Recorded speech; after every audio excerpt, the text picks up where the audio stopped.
Dobré ranko! Good morning, my neighbors! Ať už na to koukáte kdykoliv, ráno, večer, odpoledne, tak doufáme, že se máte úplně parádně. Nás dneska čeká docela mordorový den. Říkali jsme si, že by bylo docela dobrý ukázat, jak taková cesta z ostrova na ostrov vypadá, protože my jsme teď na ostrově Koh Tao a vlastně se přesuneme na Krabi. A to znamená přejet z jedné části Thajska na druhou část Thajska. Vlastně zprava doleva podle mapy. Ale mě neposlouchejte, protože já neumím. Nejsem... to řekla správně. Jo? Nejsem moc orientovaná. Orientačně. Orientačně orientovaná. Tak. My se dostaneme na Krabi tak, že jdeme teď na loď. Takže jdeme pěšky, pak jedeme lodí. Pak jedeme lodí. Nevím jak dlouho, to vám tady neřeknou. Oni vám jenom řeknou, kdy dorazíte do destinace, ale neřeknou, jak dlouho budou jednotlivé části trvat. To je takový překvapení. A vlastně, když jsme jeli z Bangkoku sem na ostrovy, tak jsme vlastně měli odjezd někdy 7:30 a jeli jsme podle mě 9:15. Tady na čas moc jako nehrajou, to neřeší. Tady není kam spěchat, protože vám nic neuteče.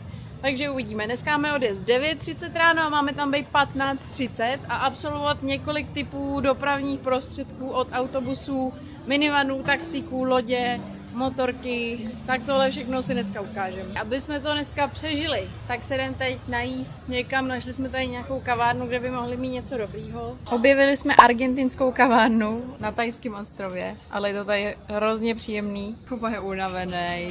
Já jsem fresh. Jo? Jsem čerstvě udělaný fresh před 14 dněma. Pořád v ledničce. Takový uleželej. Objednali jsme si snídaně a sázíme na to, že nás to nakopne na celý den. Jak správně tipujete, tak nás to uspí, dostaneme gastrokoma a prospíme půlku cesty. Doufám.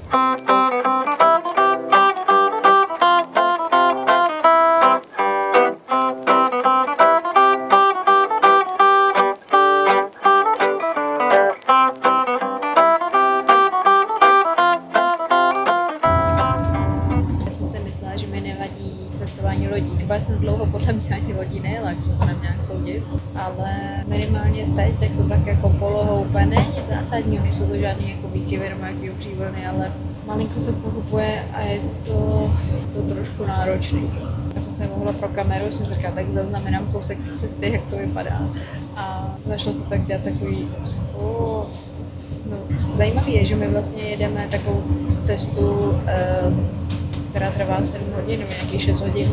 Tohle první část je vlastně ferry, který vás doveze my jsme byli na Koh Tao a teď nás to veze někam a já nevím kam, protože vlastně vy si koupíte jízdenku z toho místa, tu jedete, což znamená u nás Koh Tao, z ostrova Koh Tao, na Krabi a na těch jízdenkách nemáte ale detailně napsaný, přes jaký místa jedete. Vy tam máte prostě jenom odjezd, odkud jedete, příjezd, kam jedete a v kolik tam budete, ale vůbec netušíte přes co a jak.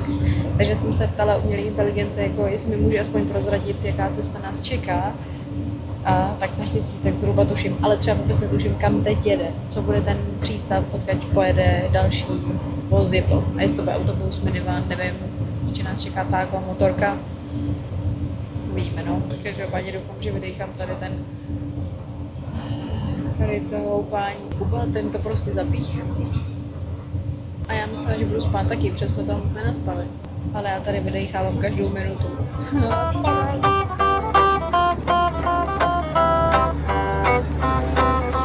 Rozhodně nechce málo lidí vystoupit. Ta loď nemá ani takovou kapacitu. Ale my to jako, my jsme byli přepáleni. Tam je 3 patra. Na venku svítí úplně sluníčko bez mráčku a nahoře není krytí. Úplně mi je líto těch lidí, co nastoupili až na druhé zastávce, protože jediné místo, kde pak museli 2 hodiny trávit, je na tom přímém sluníčku nahoře na té lodi. Ale zase opálili a nejsou bledí jak my. Měli jsme tam podle mě jít my.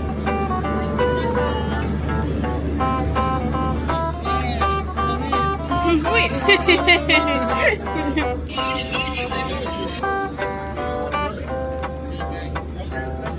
Za každou ženou stojí muž, který je ověšený věcma. Ale je to vykoupený. Musíte pochopit, že pokud vám žena všechno zařídí, nakoupí, musíte nasednout jenom do lodě, z lodě přejdete do autobusu a na konci skončíte v hotelu prostě se skvělým povlečením a jenom se tam lehnete, tak to prostě musíte nějak vykompenzovat. Chodíte pro drinky, Taháte baggage. Ty vado, jak rychle si našel, kam máme jít. Zdar. Já jsem ráda, že jsem na pevnině, protože dneska mi to nesedlo. Chtěla jsem si dát svůj čokoládový dezertík, na který jsem se těšila celou dobu. A jakmile jsem se ho dala, jak jsme zvedl kufr a od té doby jsem se ho nedotkla. Takže já se těším do autobusu, že ho zbavřím úplně celý. Dopravní prostředek číslo 2. Už máš seriálek, veď, jsi happy. Pídy. Jedem, Ernie. A je to těžký, protože nemůžu obědvat, mám jenom toustíky a čokoládu. Tak já si to teda zastavím. O čem povídáme?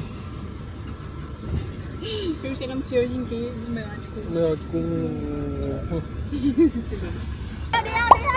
Přijeli jsme do cílové destinace, takhle vám tady prostě prdnou kufry na chodník, na zem, naše krosny. Tady je naše limuzína, tady jsme uprostřed ničeho, bych řekla.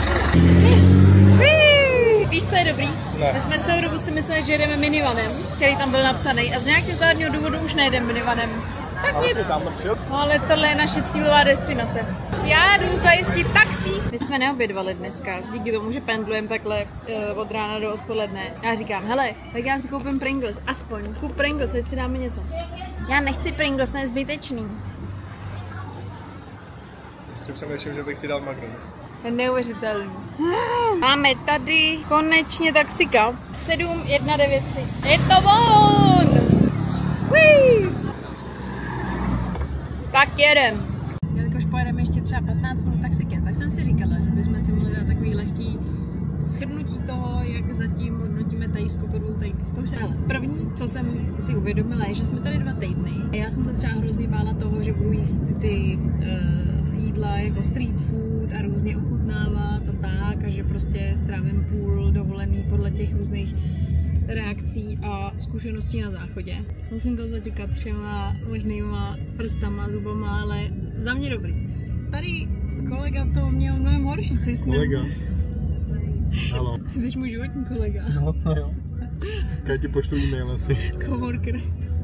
Ty jsi to měl jako vlastně horší a to je zajímavé, protože já třeba mám jako trávení, to je moje kapitola. A ty jsi byl slabší kus, tak bych to zhodnotil. Je to tak. Co zároveň teda jsem netušila, že tady bude, tak je tady hromada kaváren, takových těch evropských, pražských. Vůbec já jsem si myslela, že když už, tak se tady třeba bude prodávat kafe někde ve stánku do plastového kelímku, ale vůbec ne, že by tady byly kavárny, kde vám dělají, já nevím, palačinky, avokádový toast a tak. Tak to bylo taky docela prozření. Zásadně asi je, že jsme zjistili, že po Thajsku se nedá vlastně jako cestovat tak jako... Spontánně. Ano, už to prostě nefunguje. Když budete chtít prostě někam přijet a rezervovat ubytování nebo teda hlavně v sezóně, už to tak nefunguje, jo? Že byste chtěli teď přijet tady třeba na Krabi a říct si, teď já najdu teprve ubytování a zítřek vymyslím zítra. To už nejde, je potřeba fakt plánovat 3-4 dny dopředu, protože všechno jako hodně cenově vylítlo nahoru a hlavně ty ubytování nejsou na těch místech, co byste chtěli. Což je na prd, protože vlastně chcete tak trošku jako se rozhodovat podle nálady, ale na druhou stranu nějak jsme to jako uklohnili a teď jsme na Krabi. Tak já jsem sama zvědavá, tady je to úplně zase jiný než na těch 5 ostrůvkách, na kterých jsme byli předtím. Jsou tady obří skály, úplně jiná příroda a my bydlíme v nějaký rodinný, klidný části, kde máme pohoda, klid, žádný ruch, žádný bordel. Teď jsme byli docela na takových party ostrovech, takže teď to bude malinká změna.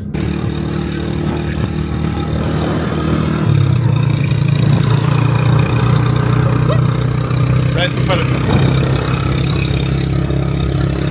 Zdravím vás druhý den tady z Krabi. Včera jsme už trošičku nevychytali únavu a odpadli jsme hned, jak jsme přijeli. Tady jsou skůtky. Díky. Díky moc. My už jsme nenatočili žádný závěr, každopádně jsme odpadli, byli jsme kaput a dneska máme sílu na to tady prozkoumat. A aby nebylo těch přesunů dost, tak jsme se rozhodli pro další přesun lodí. Ale sledujte to žihadlo. Tamhle lidi nastupují do lodí. Museli jsme slíknout, protože to jdete až skoro po zadek do vody. Musíte si poradit, no. Já tady jdu jak frajerka prostě s ledovým kafem. Tohle musíte vidět. My jsme jak patamat. To je možný. Je to tady fakt moc hezký. Tak, mistr má kalhoty a my můžeme jít. Wow.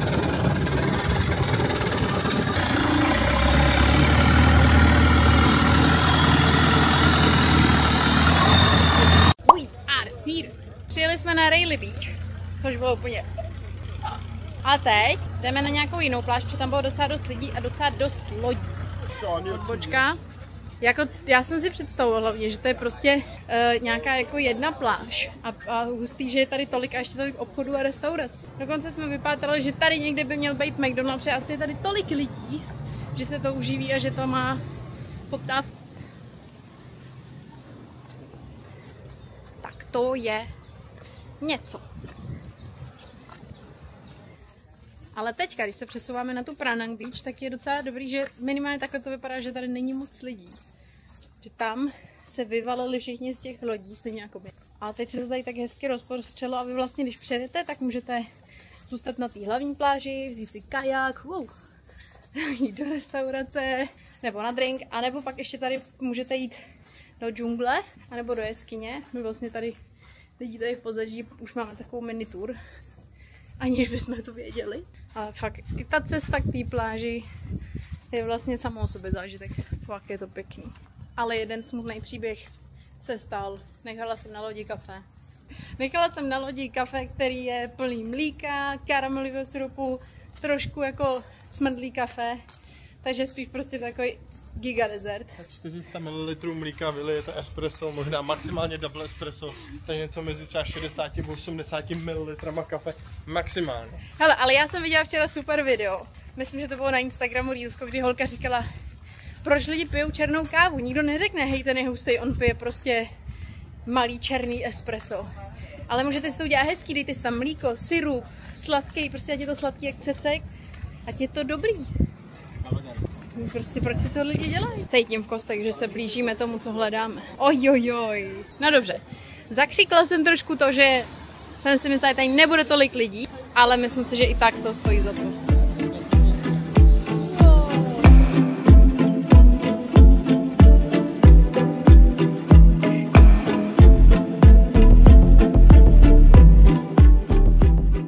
My jsme se vykoupali, popálili, spálili, takhle párkrát dokola. A jdem zpátky. A překvapilo mě, že to fakt jako nebylo přervaný turistama, tak jak jsem si myslela, že bude. Teďka se musíme dostat zase zpátky na Krabi do Aonangu. A jsem docela zvědavá, jestli jako na to, jak teď všichni postupně jdou domů, tak jak moc náročný bude se na tu loď dostat. Ale že je to tady, ale. Takže pokud někdy zamíříte sem do Rayleigh Beach, nevím, jak se to říká, stojí to za ten vejlet. Lodě jezdí z přístavu každých 15 minut.